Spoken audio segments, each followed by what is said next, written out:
ఆ మధ్య గాజువాక ప్రశాంతి నగర్లో ఒక మహానుభావుడు 16,000 అడిగి పట్టుబడిపోతే రీసెంట్గా ఇంకొక ఆయన 20,000 అడిగి పట్టుబడిపోయాడు. ఏసీబీకి అండి. లంచం ఇవ్వక్కర్లేదు మహాప్రభు, మీ పనులన్నీ అవుతాయి చక్కగా, ఇదిగో ఈ రకంగా చేయించుకోండి అంటే మీకేమో ఎక్కదండి. మన కంటెంట్లో ఎంటర్టైన్మెంట్ ఉండదు కానీ ఇన్ఫర్మేషన్ ఉంటుంది, పనికొచ్చే ఇన్ఫర్మేషన్.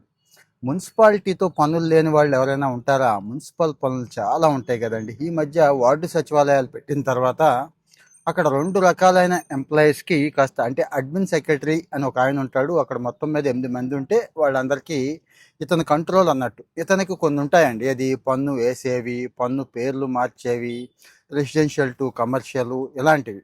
దాన్ని అడ్డం పెట్టుకొని, దాన్ని అధికారం కింద పెట్టుకొని డబ్బులు లాగేస్తున్నారు, చాలామందిని ఏడిపించేస్తున్నారు. ఏసీబీ అంటే మీకు తెలియదేముంది, 100-1000 కేసులకి ఒకళ్ళే కదండి దొరుకుతారు. రోజు ఈ బాధపడే వాళ్ళు చాలామంది ఉన్నారు.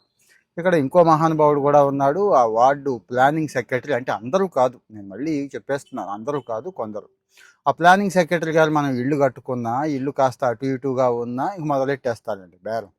ఎంత ఇస్తావు ఏంటి అని చాలా నిర్మోహమాటంగా డైరెక్ట్గా అడిగేస్తున్నారు. మరి వీళ్ళ దమ్మేంటో నాకు అర్థం కావట్లేదు, వీళ్ళ ధైర్యం ఏంటో.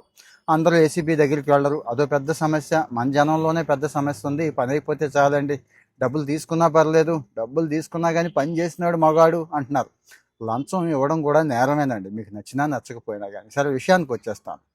మరి మున్సిపల్ సిడిఎంఏనేమో నిన్న చాలా పెద్ద యాడ్, పెద్ద న్యూస్ ఇచ్చి మొత్తం అన్ని పనులు కూడా ఇదిగో ఈ పోర్టల్లోకి వెళ్ళండి, అయిపోతే అవ్వకపోతే మాకు చెప్పండి అని వాళ్ళు అంటున్నారు. ఎక్కడవుతున్నాయండి, ఎవరు చేస్తున్నారు, ఎవరు యాక్షన్ తీసుకుంటున్నారు అని మీరు అంటున్నారు. ఉభయతారకంగా నేను ఒక మంచి ఐడియా చెప్తాను, ఫాలో అయిపోండి అంతే. ఇప్పుడు చెప్పాను కదండి, ట్యాక్స్ రిలేటెడ్ అన్ని ఇష్యూస్కి ఒక మున్సిపాలిటీ ఏముంది, పంచాయతీల్లో కూడా.